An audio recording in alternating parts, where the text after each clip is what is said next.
Hey everybody, welcome to Think Duality. I'm super excited about this one because we have an update. The government shutdown is canceled. It's canceled. I know there's a lot of people that were worried, a lot of people in the nation. As we're getting closer to Christmas time, nobody wants to be without a paycheck.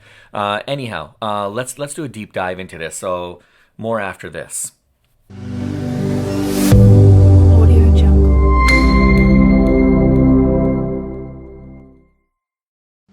All right. So the U.S. Senate took the risk of an impending partial government shutdown. Now, in my last video, we were talking about this, and we're just days away before this was all supposed to go down. Now, apparently, it's not. It's canceled. It's good news, and a vote was passed. It was a stopgap spending bill that prevented all this, and it was sent to President Joe Biden, of course, for his signature to go into law before the weekend deadline. Now, the short term bill, also known as a continuing resolution, and if you're unfamiliar with those terms, try to take a look at my last video. I talk a little bit about the two different outcomes that could potentially happen in these cases, and one of them is a continuing resolution, also known as a CR. But I'll try to post the links to the video in the description. But it cleared the House on Tuesday, so that's great news. Now, if you guys remember, I also talked a little bit about some of the programs and services that would have potentially been affected in the likelihood of a government shutdown. The good thing is we don't have to worry about that, at least not just yet. And it was my opinion that we were going to see a continuing resolution from the last video, and of course, it was a continuing resolution that kind of saved the day. But who actually saved the day? And I'll get into that in just a second. So these shutdowns are getting scarier, right? They're getting scarier every time you come across this. There's more and more attention on these things. I remember when I was a lot younger and these things would be going on. It didn't make it made the news, but it wasn't. I guess with the advent of social media and everything else these days, everything is just at its like heightened, like it's an alert, but this was scary. We're getting close to Christmas time. There was a lot of services on the line, a lot of people who are heavily dependent and reliant on the funding and the services, so for any of this to be affected, especially around this time, it would have been impactful, right? Especially for all the government workers who clearly wouldn't be able to get a paycheck, of course, until things would have resolved itself. Now, there's just so much happening now, especially during this time as well, right? We're not just talking about things that are happening, within the country. Internally, there's things that are happening, around the world. There's geopolitical tensions. There's, products scarcity. There's, supply chain shortages, high inflation, high interest rates. The economy's in shambles. There's a lot that could really make one think about or rethink about wanting to get out of bed or not, right? And so obviously, this is unnecessary stress that that's going to compound on each and every one of our lives and over time. And as I mentioned, it's unnecessary, right? So. And if you guys ever feel like you're stressed, there's programs or services out there, people that you can reach out to help with that. So, don't take mental health issues lightly. It is a thing and it's serious. Now, as I mentioned, the good thing is the government shutdown has been averted for now. And the government will not run out of money, come this Saturday on November 18th. So I was talking about thanks to a continuing resolution, but really thanks to Mike Johnson, Republican House Speaker. Yes, Mike Johnson, the newly elected House Speaker, came in to save the day. And that very well may be, depending on which side of the coin you're on and who you follow. But we're all happy over the news, and you can rest assured that the government workers and people all around the nation are also super happy as well. But there is one Democrat leader who is particularly more happier, and he goes by, he's the Democratic Senate leader, Chuck Schumer. And if you don't know who he is, he's quite candid. He usually has a lot to say, but in this case, he was quoted as saying prior to the vote that there was no drama, no delay, no government shutdown. He also went on to say this about House Speaker Mike Johnson, that he produced a stopgap funding bill that drew broad bipartisan support, a rarity in modern U.S. politics. Now, Democrats said that they were happy it stuck to spending levels that had been set in a May agreement with Biden. And it didn't include any kind of poison pill provisions on abortion and other hot button social issues. This was pretty straightforward. It was clean cut. Yeah, like, just to kind of piggyback off of, Senator Schumer's coattails, no drama. Definitely no drama here. Schumer continued that if the Speaker is willing to work with the Democrats and resist the siren song of the hard right in the House, then we can avoid shutdowns in the near future and finish the work of funding the government. So that's another story, and that's I guess time will tell if that's going to happen. Now, this was the third fiscal standoff this year in Congress that saw lawmakers essentially bring Washington to the brink of defaulting on its more than $31 trillion in debt this spring, and twice within days of a partial shutdown that, as we know, would have potentially interrupted pay for about 4 million federal workers. Now, the Republicans were also quite eager to avoid the risk of a shutdown because, and I mentioned this in my last video, because it would have obviously disrupted many other federal programs and services, some of which cater to help low-income pregnant and postpartum women, as well as children under the age of 5, to gain access to healthier food, and including about 39% of all U.S. infants. Now, we would have seen the possibility of national parks also shutting down and a halt to much-needed scientific research and financial regulation. But those are just some of the things. Those are just a tip of the iceberg of services and programs that would have been affected. So, where do I start?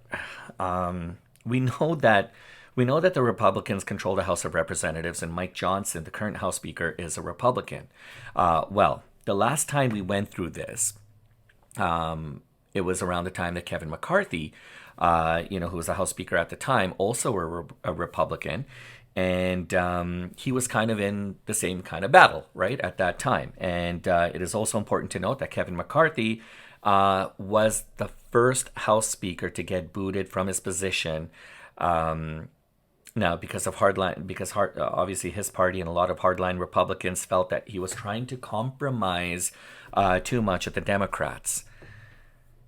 But House Speaker Mike Johnson, known as a Trump supporter, he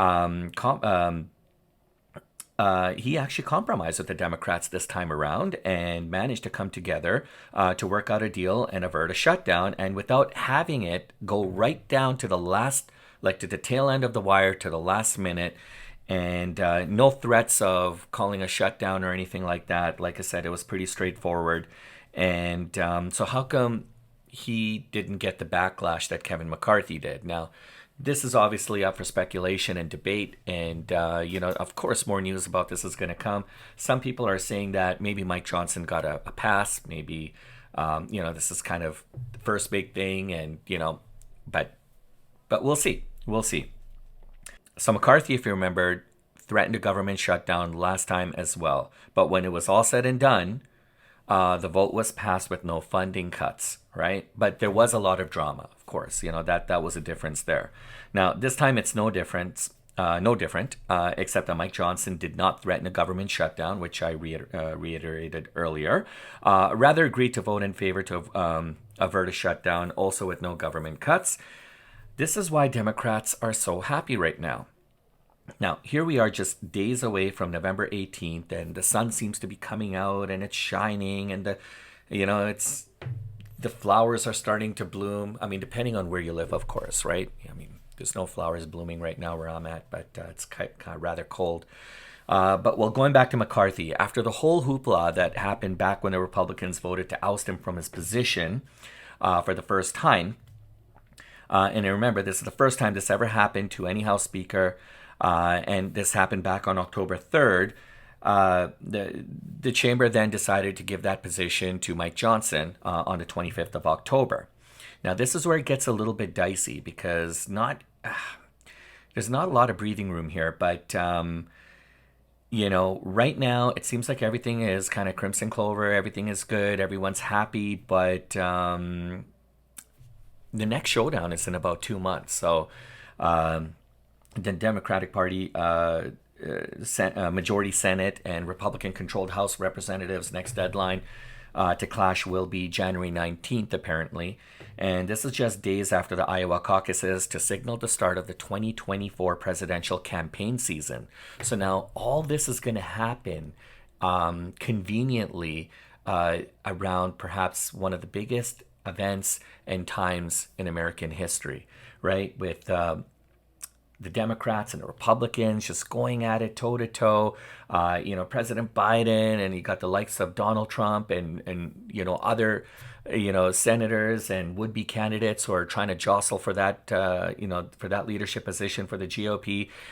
This is all an interesting time. This is going to be this is going to be really interesting to see how it plays out now, especially when these two parties go at it again during the next one on the 19th of January. Now, there are many hardline Republicans who are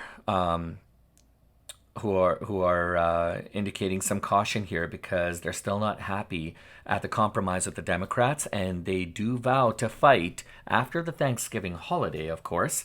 Now, Trump supporters will say this is a victory for Trump. Others will say this is a victory for the nation. I believe that as well. And Democrats will say that they won. Now, for the long and short of it, we all won. There will be no disruptions to anyone's pay. Programs are safe and things will be status quo, which is business as usual, at least until the next big pay-per-view event, midnight, January 19th. Now, it's not no pay-per-view event. There will be CCTV cameras and everything inside, and people can, stream this. I don't know if it's going to be live, but most reputable news stations will have it. I was talking about victories. Nancy Pelosi and people associated and affiliated with her will also say that it's a victory for her as well too, because it's an extension. At least this is an extension of her government bill. I personally don't anticipate any negative impact for the markets at this time. Now, Q4 reports are suggesting that the U.S. economy overall is not too bad, but keep an eye out on the cost of interest on a national debt because it's set to hit over $800 billion. Now, that's larger than the cost of most government departments. U.S. debt to gross domestic product, GDP, is at almost 120% higher than normal. So these are things to kind of watch out for and could play into factor as well for the next showdown. Now, I should tell you how the vote went down as well, because it was a 336 to 95 and 209 House Democrats voted yes and only 2 voted no. 127 House Republicans voted yes to about 93 that voted no. So now to finalize things, President Biden is tasked to ultimately sign the bill, which he will. Remember that the Democrats will take this as a win, especially, and as I mentioned, Nancy Pelosi and people associated with her. But ultimately, the buck stops with the president. He's going to sign off on it. And although in the past he did say that he wasn't going to and he was going to veto it, but when you get the likes of Chuck Schumer and his big smile and all the Democrats just kind of really applauding the efforts of what went down and happy with the overall efforts, I can't see the president going another way here. Now, do you really think that the lawmakers in Washington really look forward to slashing their own salaries and funds? I don't think so. No, they get to ride off into the holidays with their cake and caboodle. And I personally, I'm more concerned about the hardworking Americans who are heavily dependent and reliant on these programs and services. It's always sad. It's always the good folks who are paying their taxes, doing what they can, who are always the victims of all this. But at the end of the day, nonetheless, the government shutdown was averted. We're happy about the news, and I guess we're going to have to chat about this more into the new year, or as we get closer to that. Until then, please tell me what you think about the recent news of averting a shutdown, and do you think that it will be any different in January? Please share your comments down below. I'd love to read them, and I'll do my best to even reply if I can. And please subscribe. I thank each and every one of you wherever you are, and we'll see you in the next one.